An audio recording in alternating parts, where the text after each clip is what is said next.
TGS mock test का final web app या web portal launch होने जा रहा है। चलिए आज के इस वीडियो में हम लोग सभी बात करते हैं। हाँ, ये वीडियो है लाइव नहीं है, किसी कारणवश वो एक ऐसे भी इशू था। दूसरी बात कि मुझे बहुत अजीब लगता है कि आप लोग कमेंट में आके रोने वाला इमोजी भेजते हैं। सभी लोग बोलते हैं मुझे पता ही नहीं चला टीजीएस मॉक टेस्ट क्या था। और ये आपको पता क्यों नहीं चला, इसके पीछे का रीज़न नहीं देखते कि जब भी मैं टीजीएस मॉक टेस्ट से रिलेटेड कोई वीडियो डालता हूँ तो आप लोग देखते ही नहीं है उसको, तो आगे के लोगों को पता कैसे चलेगा। एग्जाम्पल के लिए आपके सामने कल का वीडियो एक रियल एग्जाम्पल है और ये प्रूफ है, सबूत है कि आखिर क्यों बहुत कम स्टूडेंट को इसके बारे में पता चल पाया था। कल के वीडियो का व्यू चेक कर लेना, ठीक है। इसको हमने वेब ऐप क्यों बनाया या क्या लॉन्च किया और वो कैसा है, इसके बारे में ही आपको सबसे ज़्यादा जानकारी प्राप्त करने की ज़रूरत है। सबसे पहली चीज़ तो कि फिक्स टाइम के अंदर, एक फिक्स टाइम के अंदर एग्ज़ाम वाले माहौल का फीलिंग आ जाए। मतलब कि एग्ज़ाम में क्या होता है कि ओएमआर सीट किसी और टाइम पे लिया जाता है, बीच बीच में कभी आएगा और अटेंडेंस सीट ए छीन लेगा, ले लेगा, कभी बोलेगा अचानक से कुछ देर बाद अटेंडेंस सीट बी, यानी हर सीट का कुछ अलग अलग टाइम होता है। तो ऐसा वाला फील आना चाहिए कि हर सीट का अलग टाइम फिक्स हो और उसी फिक्स टाइम स्लॉट के अंदर आप लोग क्या करें, वहाँ पे सीट्स को अपलोड कर पाएँ, पहला चीज़। और सभी का शीट्स ऑर्गेनाइज तरीके से और सीक्वेंस में अच्छे से सब लोग का अपलोड रहे। इसके बाद क्या है कि एक जगह पर सभी को एग्ज़ाम का शेड्यूल, सीट के टाइम के बारे में अच्छे से पता चल जाए। उसके बाद वहीं पर से आप मार्क अटेंडेंस भी कर सकें और क्वेश्चन पेपर भी डाउनलोड कर सकें। हालांकि क्वेश्चन पेपर डाउनलोड करने के लिए आपके पास और भी बहुत सारे तरीके आ जाएंगे, WhatsApp channel, WhatsApp group, YouTube community, ठीक है।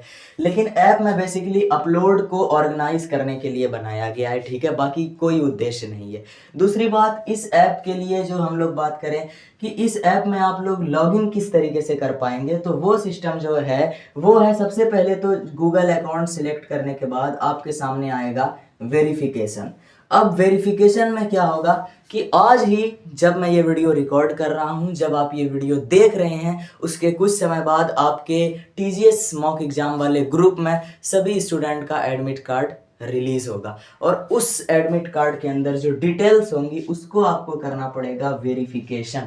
मतलब वहाँ पे जो चीज़ें मांगेगा उसको करेक्ट स्पेलिंग के साथ देना है और फिर वो मैच करेगा अपने प्री रजिस्टर रिकॉर्ड से, और अगर मैच करेगा तभी आप उस ऐप के अंदर। और सबसे इम्पोर्टेंट चीज़ है वो है रूल्स या इंस्ट्रक्शन, ठीक है। बिहार बोर्ड के अंदर जो इंस्ट्रक्शन सीट आती है, जो मैंने बोला था, उससे ही लगभग कुछ कुछ पॉइंट और फिर अपने तरफ से कुछ पॉइंट ऐड करके बनाया गया है एक इंस्ट्रक्शन और रूल्स जो हर टीजीएस मॉक एग्जाम के रजिस्टर्ड स्टूडेंट पे लागू होता है और अनिवार्य रूप से लागू होता है। आपको ये रूल कहाँ मिलेगा, तो इसी वेब पोर्टल ऐप में एक, जब आप नीचे जाएंगे तो एक ऑप्शन होगा इंस्ट्रक्शन का, और वहाँ पे आप हर शीट के लिए बहुत अच्छे से इंस्ट्रक्शन को बहुत ध्यान से पढ़िएगा और आपको उसमें कोई कंफ्यूजन ना हो। इसके लिए इसी लॉन्चिंग वाली वीडियो में मैं जब ऐप का पूरा आपके सामने स्क्रीन रिकॉर्डिंग शेयर करूँगा अभी कुछ ही पल बाद, तो आप लोग क्या करेंगे, वो इंस्ट्रक्शन वाले पार्ट को बहुत ध्यान से समझने का प्रयास करिएगा, ठीक है। मैंने मैप भी तैयार किया है टीजीएस मॉक टेस्ट एग्जाम का, और इसमें जो है बिहार के शायद 19 अलग अलग जिला के विद्यार्थी सम्मिलित हो रहे हैं।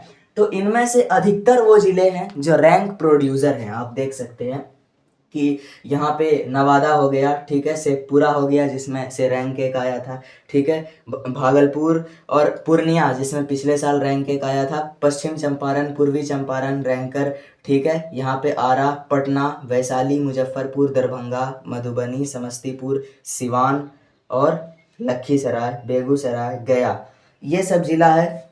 टोटल 19 अलग अलग जिला से विद्यार्थी हैं।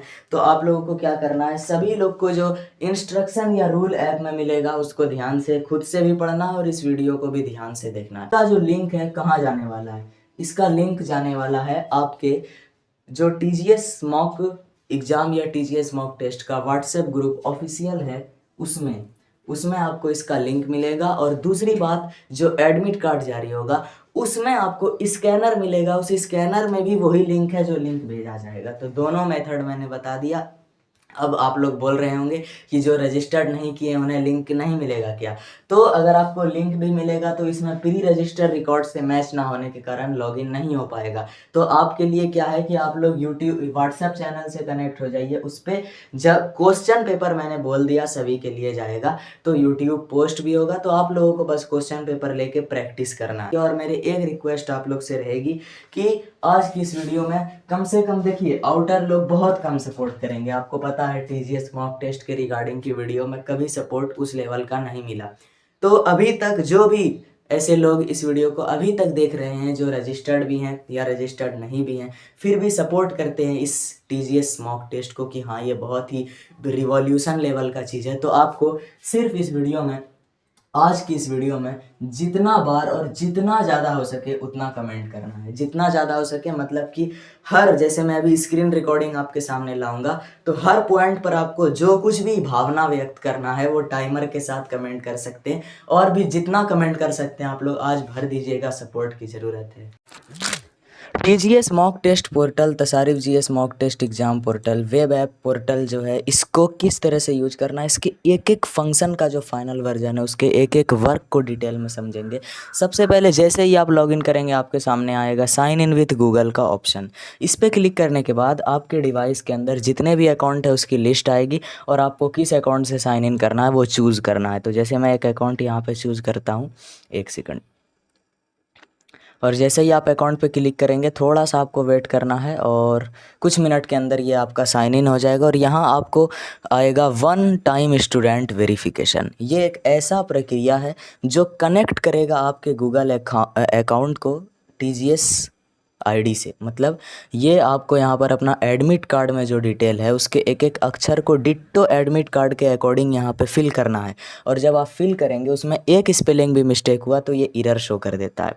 तो आप जब सारा चीज़ सही सही फिल कर लेंगे ना तो वो यहाँ पे आपका वेरीफाई होगा। और वेरीफाई अगर सक्सेस हो गया तो आपका गूगल अकाउंट लिंक हो जाएगा, तभी आप लॉगिन कर पाएंगे टीजीएस में, और कोई भी स्टूडेंट नहीं। तो एग्जाम्पल के लिए मैं यहाँ पे कुछ भी रख देता हूँ। अभी तो मैं टेस्ट के लिए आपको दिखा रहा हूँ, ठीक है, मैंने ये भी दिखा दिया। फिर आपको कोई नंबर भी ऐड कर देना है तो मैंने ये भी कर दिया। उसके बाद आपको ये डालना है, ये roll code, roll number. Basically यहाँ पर आपको वेरीफाई करता कैसे है, तो आपके एडमिट कार्ड पे जो TGS registration ID, TGS unique ID, roll code और रोल नंबर छपा हुआ होगा, उसको मैंने पहले से अपने कंसोल के pre register data, student data में डाल दिया है। और ये चार चीज़ वेरीफाई करता है, आपका TGS registration ID, unique ID, roll code और रोल नंबर। अगर ये चारों में गलती होता है तो वो एरर दिखा देता है। कैसे एरर दिखाता है अभी मैं आपको लाइव दिखाता हूँ, एक सेकंड लाइव करके दिखाता हूँ। जैसे कि ये मैंने बना दिया अपने मर्ज़ी से, ठीक है, ऐसा कोई आईडी है नहीं, मैंने एक वर्ड चेंज कर दिया सिर्फ। अब जब मैं वेरीफाई करूँगा तो ये देखिए एरर क्या आएगा, verification failed, no student found with that registration ID.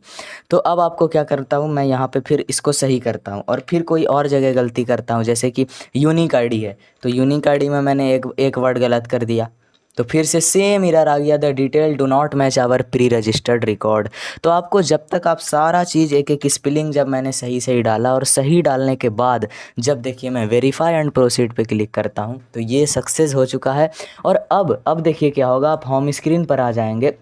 Home screen को जानने से पहले अगर आपको मैं एक और चीज़ बताऊं वो ये कि अब जब आप कभी भी दोबारा उस डिवाइस में लॉगिन करेंगे उस अकाउंट से, जैसे मैं साइन इन विद गूगल पे क्लिक करता हूं और अभी मैंने जिस अकाउंट को वेरीफाई किया था उस अकाउंट से अगर मैं दोबारा लॉगिन करूंगा तो अब मुझे दोबारा एडमिट कार्ड वाला वेरिफिकेशन नहीं करना पड़ेगा, वो सिंक हो गया, वो डायरेक्ट आपको लॉगिन कर देगा। तो ये इसका मतलब है सक्सेसफुल वर्क हो चुका है। तो अब जैसे ही आप होम स्क्रीन पर आएंगे तो ये है आपका होम स्क्रीन। यहाँ आपको दिखेगा वेलकम बैक के साथ आपका नाम और लिखा हुआ है नीचे explore and attempt your mock exam by तसारिफ जीएस। बट सबसे पहला काम जो आपको स्क्रीन पर आने के बाद करना है वो है सिलेक्ट सब्जेक्ट। देखिए यहाँ पे आपका 3 सब्जेक्ट सिलेक्ट है जो कि कंपलसरी है, लेकिन आपका पूरा रिजल्ट किस पे डिपेंड करता है, आपके मिल और सिल वाले सब्जेक्ट पे। तो आपको वो सिलेक्ट करना है। उसके लिए यहाँ पे जो होम स्क्रीन पे सिलेक्ट सब्जेक्ट है उस पर यहाँ चूज़ सब्जेक्ट पे क्लिक करेंगे। तो जैसे ही चूज़ सब्जेक्ट पे क्लिक करेंगे आपके सामने पूरे सब्जेक्ट की लिस्ट आ जाएगी जो जिसके लिए टीजीएस मॉक एग्ज़ाम हो रहा है। तो जैसे कंपलसरी सब्जेक्ट में आपका साइंस, मैथ और सोशल साइंस ये पहले से सिलेक्ट है ना, तो इसे आप चेंज नहीं कर पा सकते, ठीक है। तो इसे आप चेंज भी नहीं कर सकते हैं। कर क्या सकते हैं आप, तो यहाँ लिखा हुआ है ऑप्शनल सब्जेक्ट में एक मिल और एक सिल। इसी में आपको क्या करना है, select one from this group, यानी मिल में से भी एक को सिलेक्ट करें और सिल में से भी एक को सिलेक्ट करें। और ये आप बदल नहीं सकते, एक बार अगर ये सेव हो गया तो वो आप इसी में ट्रैप में फंस के रह जाएंगे। तो आपको ऐसी गलती बिल्कुल नहीं करनी कि गलत सिलेक्ट करना है, बिल्कुल सही से। एग्जाम्पल के लिए किसी स्टूडेंट का अगर हिंदी संस्कृत है तो वो मिल में हिंदी लेगा, सिल में संस्कृत। और यदि किसी स्टूडेंट का उर्दू नॉन हिंदी है तो मिल में उर्दू लेगा और सिल में हिंदी लेगा। और यदि किसी का मैथिली है तो वो मिल में मैथिली लेगा और सिल में हिंदी लेगा। ये मैंने बता दिया। तो एग्जाम्पल के लिए मैं हिंदी पे आ जाता हूँ और इधर से संस्कृत पे आ जाता हूँ, ठीक है। जब आपने ये सिलेक्ट कर लिया तो ये बॉक्स आपको नीचे सेव सिलेक्शन का दिख रहा होगा, इस पर क्लिक करेंगे तो ये सेव हो चुका है। अब जब आप वापस से होम स्क्रीन पे आएंगे तो ये देखिए एक टिक लग गया कि सब्जेक्ट सिलेक्टेड, यानी आपने सिलेक्ट कर लिया। और ऊपर भी शो कर रहा है कि 5 सब्जेक्ट है। अब कमी में एग्ज़ाम भी दिखाएगा कि अगला एग्ज़ाम किस चीज़ का है। जैसे नेक्स्ट आपके हिसाब से हिंदी का है, जिन्होंने उर्दू किया होगा उनका उर्दू होगा। तो इस तरह से आपको सब कुछ दिखेगा। यहाँ वेरिफिकेशन स्टेटस भी वेरीफाइड दिखा रहा है, यानी आपका गूगल अकाउंट जो है वो सिंक हो चुका है, आप वेरीफाई हो चुके हो। अब बात करते हैं यहाँ के इम्पॉर्टेंट स्टेप्स की। अगला स्टेप है व्यू एग्ज़ाम। ये है डिजिटल एग्ज़ाम रूम। इससे पहले कि मैं आपको डिजिटल एग्ज़ाम रूम दिखाऊं, मैं सबसे इम्पॉर्टेंट चीज़ आपको दिखाता हूँ। वो है एक 2 फीचर्स जिसे हम लोग बोलते हैं डेमो ट्रायल बिफोर एग्ज़ाम और एक व्यू इंस्ट्रक्शन। ये डेमो ट्रायल बिफोर एग्ज़ाम मैंने आप लोगों के लिए इसलिए ऐड किया है ताकि डिजिटल एग्ज़ाम रूम में किस प्रकार आपको सबमिट करना है कोई कन्फ्यूज़न ना बचे, बल्कि आप लोग बहुत आराम से प्रैक्टिस कर पाएँ। तो इसमें क्या होगा कि practice all features like scanning, uploading before your real exam. But शर्त क्या है, 1 टाइम ओनली। अगर आपने इस पर एक बार क्लिक कर दिया स्टार्ट ट्रायल पे तो आप दोबारा इसको नहीं कर पाएंगे, एक चांस मिलता है। तो जैसे मैं एक चांस में दिखाता हूँ स्टार्ट ट्रायल पे क्लिक करके। तो जैसे ही मैंने स्टार्ट ट्रायल पे क्लिक किया, ये आ गया सब्जेक्ट का नाम मॉक ट्रायल, बिल्कुल रियल डिजिटल एग्ज़ाम रूम की तरह आ गया। बट ये क्या है, ये ट्रायल है। तो ट्रायल है। अब इसमें आपको सबसे पहले अटेंडेंस पे क्लिक करना है। तो जैसे ही आप मार्क अटेंडेंस पे क्लिक करेंगे तो आप देखिए और सीखिए कि जब आप रियल एग्ज़ाम जब दे रहे होंगे मॉक एग्ज़ाम टीजीएस का तो ऐसा ही आएगा, बस उसको प्रैक्टिस पहले से करना है। तो पहले आपके सामने कंफर्म का बॉक्स आता है और सारा आपको attendance final make sure all detail correct करके जैसे ही कंफर्म करेंगे आपका अटेंडेंस सबमिट हो गया। अगला चीज़ है डाउनलोड पेपर। तो अब डाउनलोड पेपर में अगर मान लीजिए आप रियल टीजीएस मॉक एग्ज़ाम दे रहे हैं तो आप वहाँ पे क्वेश्चन पेपर कैसे डाउनलोड करेंगे, इससे पहले आप यहाँ ट्रायल में क्या करेंगे, प्रैक्टिस कर लेंगे। इसके लिए मैंने ट्रायल में एक पीडीएफ ऐड कर दिया है। तो जैसे ही मैं डाउनलोड पेपर पे क्लिक करता हूँ आपके सामने एक नया टैब ओपन होगा और ये पीडीएफ आपके सामने शो करेगा और इस पीडीएफ को आप इजीली डाउनलोड कर पाएंगे बहुत आसानी से, ठीक है। कोई भी जैसे क्वेश्चन पेपर का पीडीएफ आएगा, ये तो मैंने डेमो ट्रायल के लिए एक डाल दिया था लेटर वाला, ठीक है। चलिए अब बात करता हूँ मैं यहाँ से नीचे अपलोड शीट्स। अपलोड शीट्स में भी आपको ट्राई कर लेना है कि जब रियल टीजीएस मॉक एग्ज़ाम होगा तो अभी तो टाइम ऑलवेज ओपन है बट उसमें टाइम फिक्स रहेगा, हर शीट के लिए अलग अलग टाइम, तो उसको ध्यान से पढ़ना है। और मैक्सिमम साइज़ का भी ध्यान रखना कि इतने साइज़ में ही आप इस शीट को अपलोड कर पाएंगे। एग्जाम्पल के लिए मैं OMR पे क्लिक करता हूँ तो सबसे पहले स्टेप 1 क्या बोलेगा, confirm your detail, all detail correct है। तो जैसे कन्फर्म करेंगे, दूसरा स्टेप है सिलेक्ट योर फाइल। तो आप चूज़ पे आएंगे और यहाँ से मैं आपको दिखाने के लिए सिर्फ कोई भी एक फ़ाइल क्लिक कर लेता हूँ। तो जैसे कि मैं मान लीजिए ये वाला फ़ाइल क्लिक किया, ये रहा, और यहाँ से ओपन करता हूँ तो ये जो भी फाइल आप क्लिक करेंगे वो यहाँ दिखाएगा और आपके सामने एक ऑप्शन आएगा सबमिट शीट का। अच्छा, एक और बात है, पहले के वर्जन में क्या था कि यहाँ पर एक ऑप्शन आता था स्कैन योर शीट और उसमें आपको उस शीट को स्कैनर से स्कैन करना पड़ता था। बट कुछ समस्या थी कि स्कैन हो रहा था तो अपलोड में कुछ इशू आ गया था, लेकिन बाद में पता चला कि वो इशू किसी और वजह से था। लेकिन मैंने स्कैनिंग सिस्टम हटा दिया क्योंकि हो सकता है कि आप लोग कई सारे बारकोड में कंफ्यूज होकर गलत बारकोड स्कैन कर लें, और वैसे भी उससे कोई फ़र्क नहीं पड़ेगा, अब तो लगभग सिक्योर है। तो ये स्कैनिंग सिस्टम ख़त्म कर दिया है मैंने। बिना स्कैनर के डायरेक्ट सबमिट शीट पे क्लिक करेंगे तो ये अपलोडिंग हो रहा है, और यहाँ आपके सामने टिक के साथ मैसेज आया प्रैक्टिस कंप्लीट। वहीं जब आप रियल TGS मॉक एग्ज़ाम में देंगे तो आपके सामने आएगा अपलोड कंप्लीट या सक्सेसफुल अपलोड। तो यहाँ दिखेगा you have successfully practice the upload step. Close करेंगे तो यहाँ नीचे में भी आपको आ गया ट्रायल स्टेप कंप्लीट। तो इसी तरह से आप ट्राई कर सकते हैं। कितनी बार? एक बार। अब जैसे ही आप मैं बैक के बटन पे दाबूंगा मेरे से ये ट्रायल का ऑप्शन ख़त्म हो गया। अब डैशबोर्ड में कहीं पे ट्रायल का ऑप्शन नहीं है, ये वन टाइम था। चलिए अब मैं आपको दिखाता हूँ सबसे इम्पॉर्टेंट एक और चीज़, व्यू इंस्ट्रक्शन। देखिए भाई, अगर आप लोग इस चीज़ को इग्नोर करेंगे कि एग्ज़ाम का रूल क्या है, नियम क्या है, तो आप बहुत बड़े नुकसान में उठाएंगे।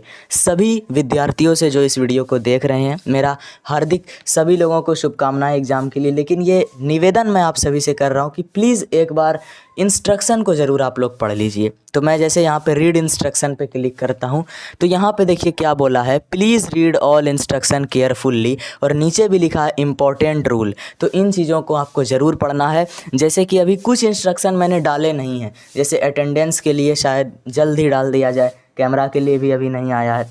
मूल रूप से अभी आपके सामने 3 इंस्ट्रक्शन जो अवेलेबल है, एक है OMR के लिए, एक है आंसर शीट के लिए, और एक है मेन इंस्ट्रक्शन। तो मैं इन सभी को आपको रिकमेंड करूंगा कि ज़रूर पढ़िएगा। लेकिन चूँकि टाइम ज़्यादा हो रहा है तो मैं पहले एग्ज़ाम रूम दिखाता हूं, और फिर जो बच्चे मन लगा के इस वीडियो को लास्ट तक रुकेंगे उनको मैं इंस्ट्रक्शन पढ़ के समझा के सुनाऊंगा। तो सबसे पहले मैं आपको एग्ज़ाम रूम दिखाता हूं। यहाँ पर आपको 5 सब्जेक्ट, जिसका आपका कोई भी 5 सब्जेक्ट ही आप सेलेक्ट करेंगे आपके अकॉर्डिंग दिखेगा, ठीक है। एग्जाम्पल के लिए अभी आपने हिंदी संस्कृत मैंने सेलेक्ट किया तो वो मुझे दिख रहा है, बाकी साइंस मैथ SST तो कंपलसरी है। क्या क्या दिखेगा? एक उस सब्जेक्ट का नाम दिखेगा, उसका कोड दिख रहा होगा, जैसे कि ये 101, और वो किस दिन है, फ्राइडे को है, कब है, अक्टूबर 31 2025 को, वो कितने बजे से कितने बजे तक है, 2 PM से 5:15 PM, कितना टाइम का एग्ज़ाम है, 3 घंटा 15 मिनट। तो ये सारा डिटेल आपको शो करेगा। अब आपको जिस पे भी जाना है या सब पे अभी आपको अपकमिंग दिखेगा ब्लू कलर में, और मैं जब ये एग्ज़ाम होगा तो ये रेड कलर में ऑनगोइंग हो जाएगा, यानी अपकमिंग हट जाएगा।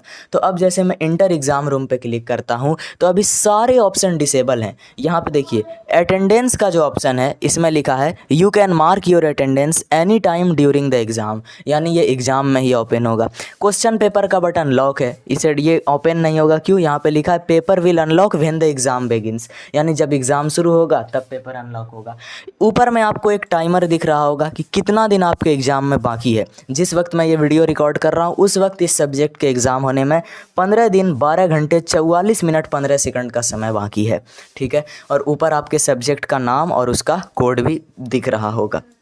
बात करते हैं यहाँ पे अपलोड शीट्स की। तो इस चीज़ को आप एग्ज़ाम देने से पहले हर सब्जेक्ट के शीट का अलग अलग टाइम देख लें। जैसे OMR का टाइम क्या है, 2 PM से 3:30, और अटेंडेंस का टाइम 2:15 से 2:30, अटेंडेंस शीट B का टाइम 2:20 से 2:35, और आंसर शीट का टाइम पूरे एग्ज़ाम भर रहता है, यानी 2 से 5:15, और सभी का मैक्सिमम साइज़ भी यहाँ पर लिखा है। अभी आप कुछ भी नहीं कर सकते, एग्ज़ाम के टाइम का है। साइंस में भी आप देखें तो यहाँ पर भी आपको वो टाइम दिखेगा 9:30 से 12:15, इसके लिए अलग टाइम, OMR के लिए अलग टाइम। तो मैं रिकमेंड करूंगा आप हर सब्जेक्ट में जाएं और सबका टाइम देखें। फ़िलहाल मैं आपको इंस्ट्रक्शन पढ़ता हूं जो कि बहुत इंपॉर्टेंट है। सबसे पहले हम लोग बात करते हैं मेन इंस्ट्रक्शन की। पहला मेन इंस्ट्रक्शन क्या है, पोर्टल पर किसी भी शीट का PDF केवल उसके या उस विषय एवं शीट के प्रकार के ही स्लॉट में अपलोड करना है, अन्यथा वह अमान्य होगा। मतलब मान लीजिए कि आपका साइंस का OMR शीट है तो आपको उसको साइंस वाले एग्ज़ाम रूम के OMR वाले फ़ोल्डर में ही अपलोड करना है। ऐसा नहीं कि आपने साइंस का OMR शीट देर से भरा और चुपके से अटेंडेंस शीट वाले में OMR डाल दिया, तो ऐसे केस में आपका रिज़ल्ट अमान्य कर दिया जाएगा, ठीक है। दूसरा चीज़ है, किसी भी शीट को उस सीट वाले स्लॉट या किसी अन्य विषय के स्लॉट में अपलोड कदापि ना करें, ठीक है। इससे परीक्षाफल रद्द किया जा सकता है। मतलब कि मान लीजिए आपका है अटेंडेंस सीट A, तो आपको उसको अटेंडेंस सीट A के ही स्लॉट में अपलोड करना है और उसी सब्जेक्ट के स्लॉट में अपलोड करना है। इसके अलावा अगर आपने किसी अदर सब्जेक्ट वाले में कर दिया या किसी अदर फोल्डर में कर दिया तो आपका परीक्षाफल रद्द किया जा सकता है। ये आपका इंस्ट्रक्शन है।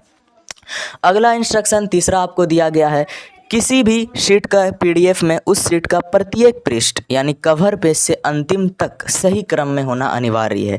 जैसे कि एक आंसर शीट है मान लीजिए 20 पेज का, तो कवर पेज सहित टोटल 20 पेज का पीडीएफ होना चाहिए, चाहे वो पेज खाली क्यों ना हो। देखिए आगे का इंस्ट्रक्शन आप लोग सीधे सीधे पढ़ते जाइए। चौथा इंस्ट्रक्शन दिया है कि यहाँ पर साथ ही वीक्षक के हस्ताक्षर वाले स्थान पर अनिवार्य रूप से परीक्षार्थी के अभिभावक का हस्ताक्षर होना चाहिए। इस स्थान को खाली छोड़ने पर परीक्षाफल रोका जा सकता है। तो जो लोग भी बोलते हैं ऐसा रूल नहीं है, उनके सीधा रिजल्ट पे इफेक्ट पड़ेगा अगर ऐसी गलती करेंगे, सिग्नेचर नहीं मिला तो उस पीडीएफ में। अगला इंस्ट्रक्शन है, यदि अपलोडेड शीट में टीजीएस किट के अलावा किसी भी और प्रकार का पृष्ठ पाया गया तो परीक्षाफल सीधा अमान्य घोषित होगा। यानी मान लीजिए आपका पेज भर गया तो आपने अपनी तरफ से कोई और पेज डाल दिया या कुछ चीट करने का प्रयास किया, किसी दूसरे पेज का यूज़ किया, तो आपका रिजल्ट अमान्य होगा। बात करते हैं अगले चीज़ की, वो है किसी भी डॉक्यूमेंट स्कैनर ऐप। यानी कि अब आपको पीडीएफ का भी निर्देश दिया जाता है कि कोई भी डॉक्यूमेंट स्कैनर ऐप हो, चाहे कैम स्कैनर हो, चाहे डॉक स्कैनर हो या कोई और हो, उसको आप पहले से अपने फ़ोन में इंस्टॉल करके रखें और जैसे ही आप आंसर लिखेंगे तो उसके सहायता से प्रत्येक पृष्ठ की प्रति स्कैन करें और साफ साफ दिखने वाला पीडीएफ बनाएं। लेकिन इस पीडीएफ को निर्धारित अधिकतम साइज क्या है, तो जैसे ओएमआर शीट और किसी भी शीट के लिए 2 MB मैक्सिमम और आंसर शीट के लिए 15 MB मैक्सिमम, तो इस साइज़ के अंदर आपको लाना पड़ेगा। अगर इससे ज़्यादा साइज हो रहा है तो आप पीडीएफ कंप्रेसर टूल का प्रयोग करें और साइज़ को पहले उसके लिमिट के अंदर लाएं, उसके बाद ही अपलोड हो सकेगा। अगला चीज़ की बात करते हैं हम लोग, वो है पोर्टल पर अनिवार्य रूप से मिल और सिल वाले विषय समूह में से एक एक विषय ध्यानपूर्वक सही से चुनें। जो बात मैंने आपको बताया कि सबसे इम्पोर्टेंट काम है कि आपका ऑप्शनल सब्जेक्ट में मिल में क्या है, सिल में क्या है, इस चीज़ को सिलेक्ट करना। तो ये काम आप लोग क्या करें, ज़रूर से ज़रूर कर लें। अगले इंस्ट्रक्शन की बात करें हम लोग, वो ये है कि अपना एडमिट कार्ड जिसमें आपका खास करके roll code, roll number, registration number और टीजीएस यूनिक आईडी है, किसी के भी साथ साझा ना करें। यानी कि अगर आपने ये डिटेल शेयर किया और उस डिटेल का प्रयोग करके कोई और स्टूडेंट, देखिए क्या लिखा है, यदि कोई अन्य व्यक्ति आपके एडमिट कार्ड की जानकारी का उपयोग करके आपके स्थान पर लॉगिन करता है तो आपकी परीक्षा रद्द भी कर दी जाएगी या परिणाम खारिज किया जाएगा। सीधी बात कि आपने एडमिट कार्ड किसी और को दिया और जो बच्चे टीजीएस में रजिस्टर नहीं थे उसने उस डिटेल का प्रयोग करके लॉगिन कर लिया, तो ये डुप्लीकेट क्रॉस ओरिजिन, जैसे ही क्रॉस लॉगिन रिक्वेस्ट होगा तो मेरी तरफ से जो यहाँ पे निर्देश दिया गया है, सीधा परीक्षा फल खारिज किया जाएगा। तो आपको ये ध्यान रखना है कि कोई भी व्यक्ति अपने एडमिट कार्ड को शेयर बिल्कुल भी ना करें और सभी परीक्षार्थी अनिवार्य रूप से जितना जल्दी हो सके इस पोर्टल पर अपने विवरण को एडमिट कार्ड के अनुसार बिल्कुल सही भर के लॉगिन करें और ये डिटेल कभी किसी और को शेयर नहीं करें। अगली चीज़ की बात करें आपकी, तो वो है पोर्टल पर एग्ज़ाम शुरू होने के कुछ मिनट पहले से ही एक्टिव रहें और हर प्रकार के शीट के समय सीमा का ध्यान रखते हुए अपलोड करें। यानी ये आपको निर्देश जारी किया जाता है कि हर एक शीट का, हर एक फोल्डर का, हर एक सब्जेक्ट के लिए अलग अलग टाइम डिसाइडेड है, तो उस टाइम के अनुसार ही आपको अपलोड करना है। क्योंकि जैसे ही टाइम क्रॉस होगा, ये तो कोई किसी दूसरे का ये नहीं है कि भैया टाइम खोल दो, ये तो ऐप है, ये ऑटोमेटिक टाइम बंद हो जाएगा, शीट अपलोड का फोल्डर ख़त्म। तो आपको ये ध्यान रखना है कि आप अपलोड करने से वंचित ना रह पाएँ, एक लिमिटेड टाइम के अंदर ही आपको ध्यान रखते हुए ऐप पे पहले से एक्टिव रहना है। अगली बात करें वो है ओएमआर उत्तर पत्रक को विशेषकर साफ दिखने वाली पीडीएफ के रूप में अपलोड करें, अन्यथा परीक्षा फल रद्द होगा।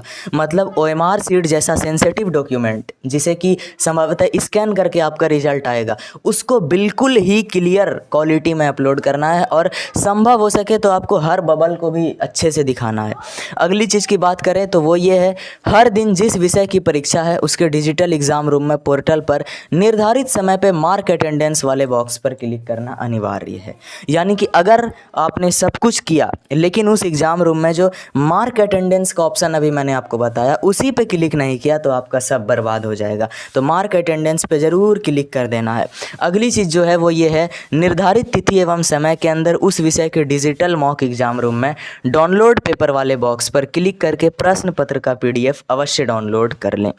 मतलब कि जिस दिन जिस विषय का जिस समय पर एग्ज़ाम है, ज़रूरी है कि जाहिर सी बात है कि आप जब आंसर अटेम्प्ट करेंगे तो पेपर तो डाउनलोड करना आवश्यक होगा। वैसे पेपर तो मैं और भी कई मेथड से आपको प्रोवाइड करा सकता हूँ, लेकिन फिर भी यहाँ से भी आप ज़रूर डाउनलोड कर लीजिए, कोई बात नहीं, कहीं इसके लिए कोई अनिवार्य नियम नहीं है, बस एक आपको सलाह दी जा रही है। अगली चीज़ जो है वो है सभी परीक्षार्थी अनिवार्य रूप से व्हाट्सएप ग्रुप में जुड़े और सूचनाओं का ध्यान रखें, क्योंकि व्हाट्सएप ग्रुप में जो नोटिस इंपॉर्टेंट गया है उसे आपको ध्यान से देखना कि अच्छा कोई ज़रूरी अपडेट तो नहीं है हमारे लिए, तो इसमें हमेशा स्टे रहना है आपको। अगली चीज़ जो है वो है उपरोक्त निर्देशों का पालन सभी परीक्षार्थी अनिवार्यता के साथ करें और आगे जारी होने वाले किसी भी निर्देश का अनिवार्य रूप से पालन करेंगे।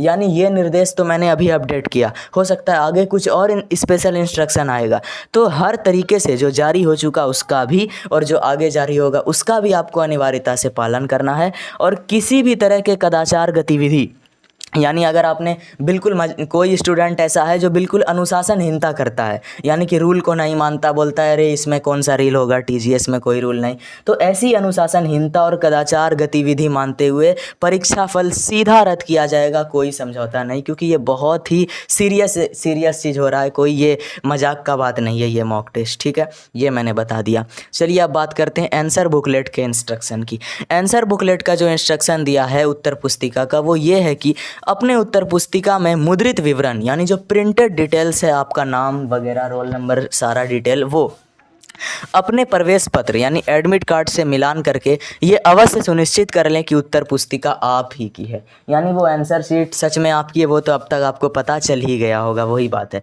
अगली चीज़ है कि पोर्टल पर उत्तर पुस्तिका की स्कैन प्रति की PDF निर्धारित समय अवधि के अंदर और अधिकतम 15 MB की साइज़ के अनुरूप अपलोड करें। आंसर शीट के लिए मैक्सिमम साइज है 15 MB और ये क्या है कि स्कैन PDF जो है निर्धारित समय अवधि में, यानी जो टाइम लिमिट है उसके अंदर आपको अपलोड करना होगा, वरना वो एक बार अगर विंडो क्लोज हो गया अपलोड का तो फिर आपका किसी भी और मेथड से तो मान्य नहीं होगा। अगली चीज़ दिया गया है उत्तर पुस्तिका की PDF में अनिवार्य रूप से कवर पेज से लेकर अंतिम तक, यानी कवर पेज जिसमें आपका नाम, रोल नंबर, सारा डिटेल रहेगा वो, और अंतिम यानी आखिरी पेज तक हर पृष्ठ साफ साफ PDF में होना चाहिए। और शर्त यह है, यानी नियम यह है कि यदि कोई पृष्ठ खाली भी है, यानी ऐसा होता है कि पेज बहुत आपका बच जाता है, आप नहीं लिख पाते, फिर भी आपको हर पृष्ठ का PDF अनिवार्य रूप से PDF में डालना है, यानी टोटल पेज होना चाहिए। अगली चीज़, उत्तर पुस्तिका के PDF में TGS सीट के अलावा किसी भी प्रकार के अन्य पृष्ठी की प्रति पूर्ण वर्जित है, अन्यथा उस विषय का परिणाम रद्द होगा। यानी कि आंसर सीट भर गया, आपने किसी और पेज को अपनी कॉपी से फाड़ा और PDF में डाल दिया, या किसी भी तरीके का चीटिंग का आपने प्रयास किया, तो ये आपका वर्जित है भाई, देख लीजिए, और सीधा परिणाम रद्द किया जाएगा। अगली चीज़ की बात करते हैं, परीक्षार्थी को अतिरिक्त उत्तर पुस्तिका नहीं दी गई है, किसी भी प्रकार के अतिरिक्त पृष्ठ का प्रयोग सख्त मना है, ये निर्देश है। अगला, परीक्षार्थी अपने उत्तर पुस्तिका के कवर पृष्ठ के बाएं भाग में केवल विषय का नाम, उत्तर देने का माध्यम अंकित करे, साथ ही जो प्रश्न पत्र आपको मिला है उसके सेट कोड को दिए गए बॉक्स में लिखे तथा सेट कोड वाले गोलक को भरे और लेखक की उपलब्धता के संबंध में टिक करे, शेष किसी भी विवरण में कोई छेड़छाड़ नहीं करे। तो ये जो 6, 7 और 8 ये जो इंस्ट्रक्शन है वो है आपको आंसर शीट के कवर पेज में कि बाएं भाग में क्या करना है, इसके अलावा दाहिने भाग में क्या करना है, और उसके अलावा बीच वाले भाग में, ठीक है, बाएं एवं दाहिने भाग में अंकित करे और मध्य भाग में कुछ भी अंकित नहीं करे, यानी बीच में। तो ये आपको कवर पेज भरने के संबंध में, इसे आप खुद से पढ़ लीजिएगा। अगला चीज़ है, वीक्षक के हस्ताक्षर वाले स्थान पर अनिवार्य रूप से परीक्षार्थी के अभिभावक का हस्ताक्षर होना चाहिए। इस स्थान के खाली छोड़ने पर परीक्षाफल रोका जा सकता है। ये एक अनिवार्य निर्देश है जिसे आपको सीरियसली फॉलो करना पड़ेगा। अगली चीज़ की बात करते हैं, जो है उत्तर पुस्तिका के किसी भी भाग में नीले काले बॉल के पेन के अलावा किसी भी लेखन यंत्र का प्रयोग करना सख्त मना है। यानी अलाउ क्या है, तो एक नीला एक काला बॉल पेन, इसके अलावा किसी भी प्रकार का जेल पेन, कोई अदर स्याही का प्रयोग, व्हाइटनर का प्रयोग सख्त वर्जित है, अन्यथा परीक्षाफल अमान्य होगा। ये चीज़ है। अगली बात करते हैं हम लोग, उत्तर पुस्तिका के किसी भी पृष्ठ को ना ही मोड़ें ना ही फाड़ें तथा बीच बीच में व्यर्थ ही पृष्ठ को खाली ना छोड़ें। ये सेम निर्देश बिहार बोर्ड भी जारी करता है, तो उसी बिहार बोर्ड से ही इंस्पायर होकर मैंने भी इंस्ट्रक्शन बनाया है। अगली चीज़ है वो है, उत्तर पुस्तिका के दोनों ओर के पृष्ठों पर लिखें और पृष्ठों को नष्ट नहीं करें, यानी डबल साइड आपको लिखना है, पेज को बिना बात का छोड़ना नहीं है। अगला है, प्रश्न पत्र पर दी हुई प्रश्न पत्र की संख्या यानी क्रमांक के अनुसार ही उत्तर पुस्तिका पर उत्तर की संख्या लिखें। मतलब क्वेश्चन नंबर 1 जो है वही आंसर नंबर 1 होना चाहिए, ये कहने का मतलब है आपको सीक्वेंस वाइज और सही से लिखना है। अगली चीज़ जो है वो है, यदि रफ या कच्चा कार्य करने की आवश्यकता हो तो परीक्षार्थी उत्तर पुस्तिका के अंतिम पृष्ठ पर रफ कार्य करके उसे काट दे या क्रॉस कर दे। हाँ, अगर आपको रफ करना है और आपको लगता है कि मेरा पेज वैसे भी बचेगा ये आंसर शीट का, तो आखिरी में रफ करो और उसको क्रॉस करके काट दो। ये सेम इंस्ट्रक्शन बिहार बोर्ड भी बोलता है। अगली चीज़ है, परीक्षार्थियों को अपनी उत्तर पुस्तिका का PDF पोर्टल पर उसके निर्धारित समय में और निश्चित समय सीमा के अंदर ही अपलोड करना पड़ेगा। ठीक है, ये हो गया। अगली बात है हमारे सामने, क्या चीज़ है भाई, किसी भी डॉक्यूमेंट स्कैनर ऐप, जो कि मैंने आपको बता दिया कि इतना MB में इतना करना है आपको। अगली बात है, सभी प्रश्नों के उत्तर समाप्त होने के बाद नीचे एक क्षैतिज रेखा हॉरिजॉन्टल लाइन खींच दें। और आखिरी बात वही, उपरोक्त निर्देशों का पालन अनिवार्यता के साथ और आगे आने वाले किसी भी निर्देश का पालन अनिवार्यता के साथ करना है। किसी भी तरह के कदाचार, गतिविधि या अनुशासनहीनता की स्थिति में परीक्षा फल रद्द होगा। और इसी के लिए मैं कैमरा वाला नियम लाने के बारे में अभी तो मैं बनेगा फिर अपडेट करूँगा। ठीक है, अगर नहीं बना तो अपडेट नहीं होगा। अगली चीज़ है OMR पत्रक के लिए महत्वपूर्ण निर्देश। इसमें देखिए क्या है, इसमें है मेरे भाई OMR सीट के लिए बहुत ही सेंसिटिव डॉक्यूमेंट है, ध्यान से देखना है। पहला चीज़ है कि अपने OMR पत्रक यानी OMR सीट में मुद्रित विवरण प्रिंटेड डिटेल का प्रवेश पत्र यानी एडमिट कार्ड से मिलान करके ये अवश्य सुनिश्चित करें कि आप ही का OMR है। ये तो आपको पता ही होगा कि आपको जो कुछ भी छपा है अब तक आपने देख लिया होगा कि वो आपका है। अगली चीज़, पोर्टल पर OMR पत्रक की स्कैन प्रति की PDF निर्धारित समय अवधि यानी कि बिल्कुल OMR वाले फोल्डर में जो टाइम दिया हुआ है उस टाइम लिमिट के अंदर और अधिकतम मैक्सिमम 2 MB की फाइल साइज़ के अनुरूप आपको अपलोड करना है। ठीक है, अगली चीज़ है हमारा, OMR उत्तर पत्रक को विशेषकर बिल्कुल स्पेशल साफ साफ दिखने वाला PDF के रूप में ही अपलोड करें, या तो परीक्षा फल रद्द हो सकता है। और एक और एक्स्ट्रा आपके लिए सलाह है कि यदि संभव हो तो पूरे OMR सीट के साथ एक और पेज के रूप में, यानी जैसे एक पेज आपने पूरा OMR सीट स्कैन किया, इसके अलावा एक PDF में आप एक और पेज बना सकते हैं जिसमें OMR का वो वाला भाग जिसमें आपका आंसर बबल यानी जहां पर आप गोल गोल गोलक को रंगेंगे वो, और उसी के साथ जो रोल नंबर वाला गोलक आपको दिया गया है उसका अगर आप चाहें तो एक साफ साफ प्रति का PDF भी शामिल कर दें। आपका धन्यवाद होगा बहुत बहुत, इसके लिए हमारी मदद हो जाएगी। ठीक है, लेकिन ये एक एक्स्ट्रा सलाह है, अनिवार्य क्या है कि आपका PDF साफ होना चाहिए। अगली चीज देखते हैं, जिस सेट कोड का प्रश्न पत्र आपको मिला है उसी सेट कोड को दिए गए बॉक्स में लिखें और सही सेट कोड वाले निर्धारित गोलक को गहरा प्रगाढ़ करें, यानी वो सेट कोड भरने की बात है OMR में।